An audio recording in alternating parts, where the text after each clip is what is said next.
In the last session, we had the basic ideas about so many basic things like force, inertia, and momentum, and we discussed a lot about Newton's first, second, and third law. Now, from Newton's first law, we had the idea about force, that is, the definition of force, and from Newton's second law, we had the measurement of force, and therefrom we got the momentum, that is, what is momentum, the definition of momentum also we got, and what it is. Momentum is that very basic characteristics of a body which is coming as a product of mass and velocity. That is, if mass is m and velocity is v, then the momentum is coming like mv, and what will be the unit will also will be coming from m and v, that is kg meter per second or gram centimeter per second. Now today we will be just going with another new thing, that is law of conservation of linear momentum. Now the question comes, what is linear momentum? Now momentum, we know that is the product of mass and velocity, and the linear means when the object is in a rectilinear propagation, that is the object is moving on a plane in a straight line, then we will be just going for linear momentum. Because there is another kind of momentum also, and that is angular momentum. That is when one object is in a rotatory motion, then we will be getting some another kind of momentum, and that is angular momentum. But you don't have to deal about that. You just know one thing, that there are two kinds of momentum, one is linear and one is angular, but here you have to deal with linear momentum, and linear momentum is coming from the linear motion of one object. Okay. Now what is the definition, what is the statement of law of conservation of linear momentum? Because sometimes you will be asked to give the statement of that very law, and preliminarily I told you that whenever one law or one anything, that is Newton's law or that is Joule's law or whatever be is asked for, you have to go with that very correct statement. You don't go with your own word. Whatever is written by the scientist, what the statement is given by the scientist himself, you have to go through those very words only. Now what is the statement of law of conservation of linear momentum? Now law of conservation of linear momentum states that when two or more objects are under collision, then the total momentum before and after collision will be same if no external force is applied. Is that clear? Suppose two objects, they are moving from the opposite directions and are having head-on collision. So before collision takes place, they are also having some momentum, and after collision also they are having some momentum if no external force is applied.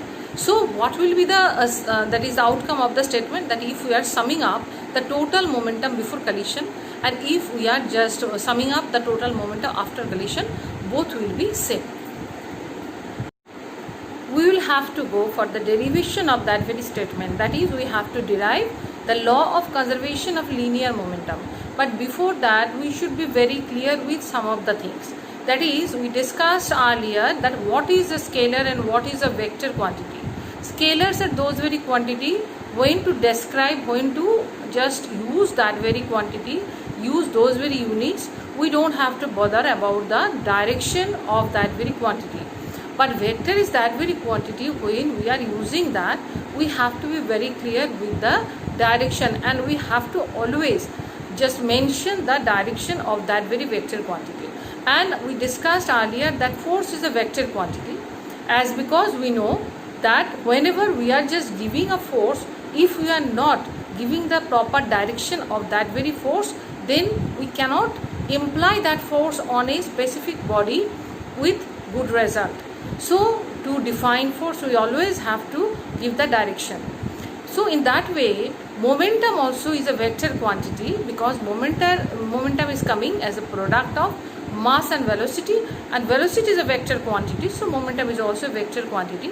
So when to define momentum, also we have to go with direction.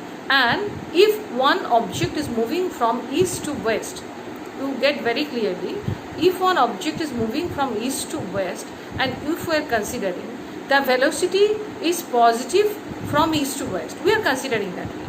So from the object is moving from west to east, then we have to go with the velocity as a negative velocity, because for vector we have to go either positive or negative direction, and these two are also from a specific frame of reference. That is, if we are considering rightward is positive, then also we have to go with the leftward as negative. So momentum also we will be just going with that context.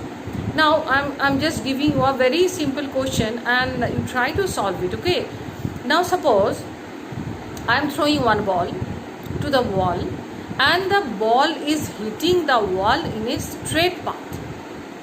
Ball is hitting the wall in a straight path. The mass of the ball is m and the velocity of the ball is v. Okay, now the ball is just rebounded back by the same path, that is, it is retracing its path and the velocity is again v. So mass is m, velocity is v.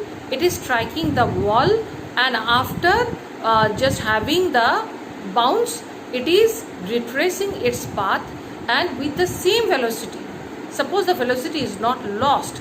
Now if I am asking what is the net change of momentum, then what will be your answer? Now we will be just having the derivation of the law of conservation of linear momentum. Let us consider two bodies, that is M1 and M2. Suppose both are under collision.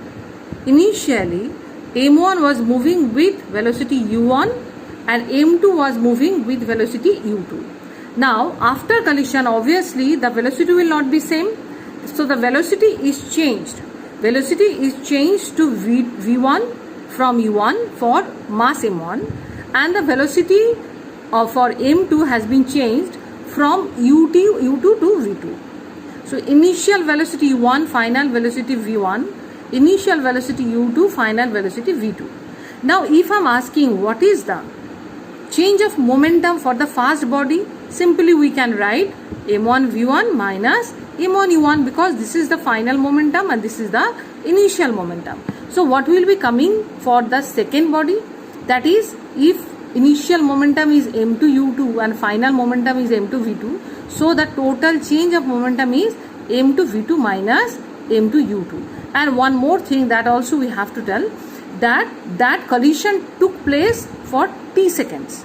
That is, the change of momentum took place by t seconds. That is, the collision was taking place, and for that reason only the velocity has been changed. So the change of velocity or the change of momentum took place in t seconds. Okay. Now if I am asking for the rate of change of momentum, what to do? Simply we have to go for the division by t, because total change of momentum divided by time. This is for the fast body, and what it is? Total change of momentum by time. This is for the second body. And from Newton's second law, what we got? We got the expression of force like the net change of rate of change of momentum is implying force.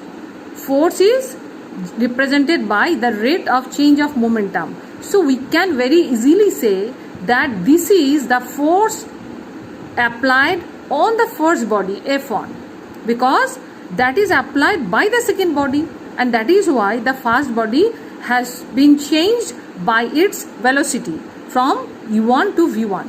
So F1 is the force applied by the second body on the first body.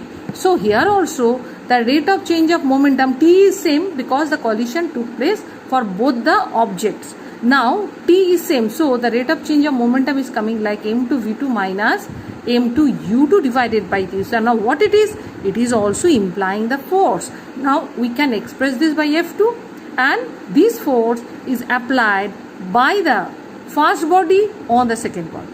So we are getting F1 and F2. Now these two forces from Newton's third law, what we know? That if I am just giving force to one object, that object would also be giving the same force on me. Now here, if F1 is the force applied on the fast body and F2 is the force applied by the F1 is the force that is applied on the first body and F2 is the force applied on the second body, then we must equate these two. That is, F1 and F2 will be same, but there is one thing that is we have to take into account, that two forces are coming from opposite direction. Because if I am just giving a thrust on a body in rightward direction, so obviously the thrust given by the body on me will be leftward direction. That is, the magnitude of these two forces will be same, but the direction will be opposite. That is why we have written here F1 equals minus F2. And simply now what I have done, I have equated this F1 and F2. You do it yourself, you will also be getting that M1 V1 minus M1 U1 by T equals negative of M2 V2 minus M2 U2 by T.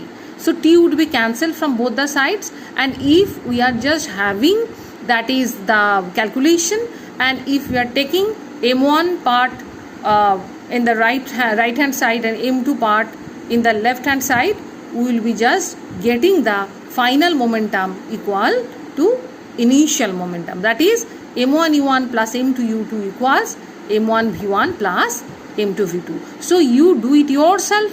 Until you do it yourself, that would not be clear to you. So that is the law of conservation of linear momentum, that is the proof of, and this is very important for your exam also, so you be very cautious about that.